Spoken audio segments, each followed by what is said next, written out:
Welcome once again to another edition of Shelf Life Book Reviews Online. I thank you as always for taking the time to watch my videos.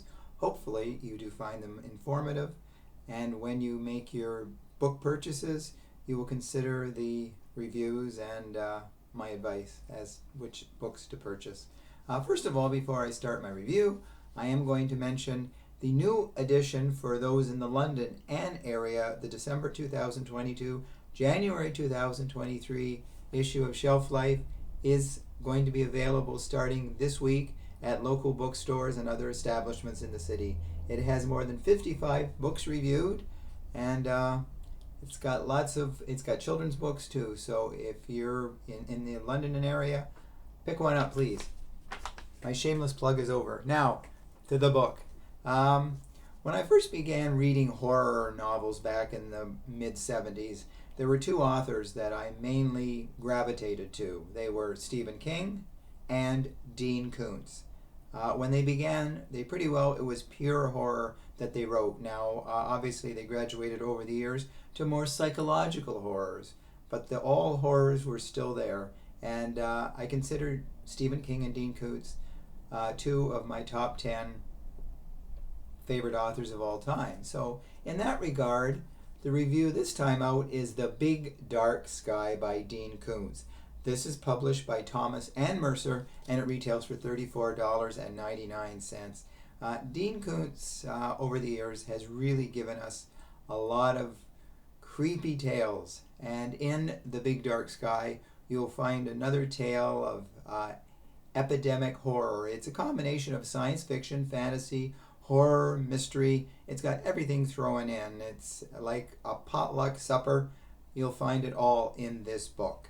Now, I know some people have criticized it as not one of his strongest, but I think it is an excellent book and typical Dean Koontz. The book centers around a evil man by the name of Asher Optim. He's a cult-like leader, and basically he has a plan for world dominance. He wants to destroy what's there now and almost start his own hierarchy of evil. He manipulates people, he kills people, and he's not a man you want to invite to a Sunday dinner, let's put it that way.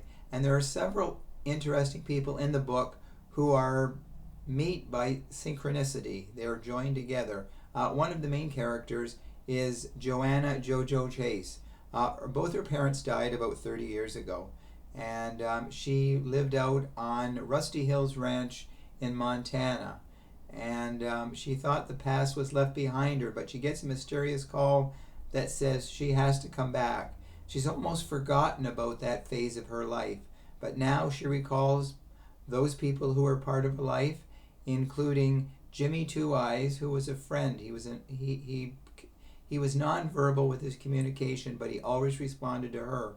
So she says she has to return to Montana because something is drawing her back and she's not sure what is doing it. And in the interim, Asher Optim is basically collecting corpses. He has this church, and the people he kills he throws into, it's basically the basement, where he has like a corpse stew where all the bodies are in the basement, and whatever's in the basement there, whether rats, mice, or whatever, they have their supper. So it's very grisly images, but this is typical Dean Koontz type descriptions. And there's some interesting people as well who come into his world, and one of them, her name is Ophelia Poole. Her sister Octavia died in a car crash, and Ophelia has always wondered why Octavia was the one that died, why she didn't die. And then she meets Asher Optim, and he takes her hostage. He puts her in the church. He wants basically to strip down her humanity and make her, pretty well kowtow to him, make her his slave, and ultimately he will destroy her soul and her psyche. So she's in this dark church.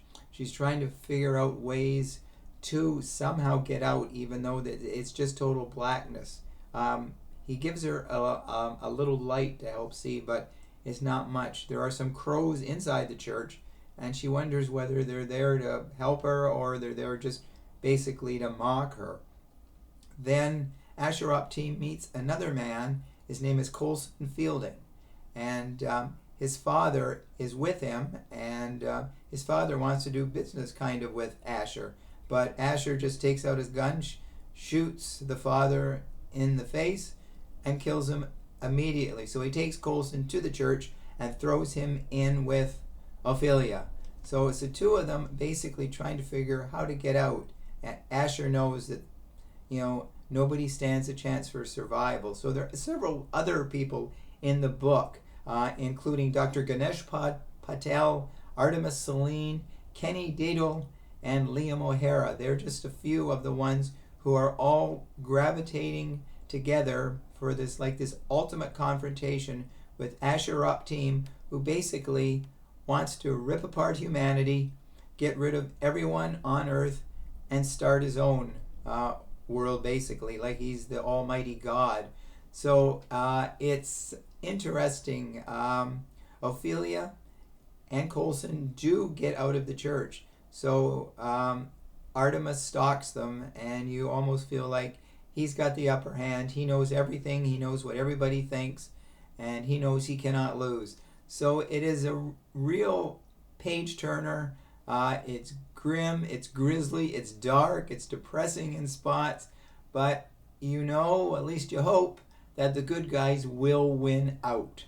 So if you're looking for a book that is dark, very dark, The Big Dark Sky certainly fills that bill.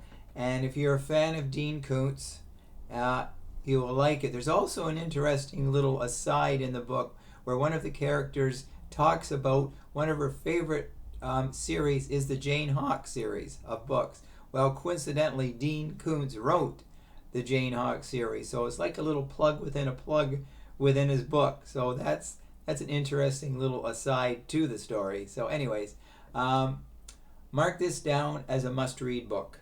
Like I say, if you're a fan of Dean Koontz, you can't go wrong with this one. So that's the book I wanted to draw to your attention today. Hopefully you will agree with me, because it's a great read. So let me know, by the way, if you agree with me or not. So until we meet again, and we will very soon with more great recommended fiction and nonfiction, stay safe, stay sane, stay social distancing, and do stay in touch. Bye for now, and thanks again.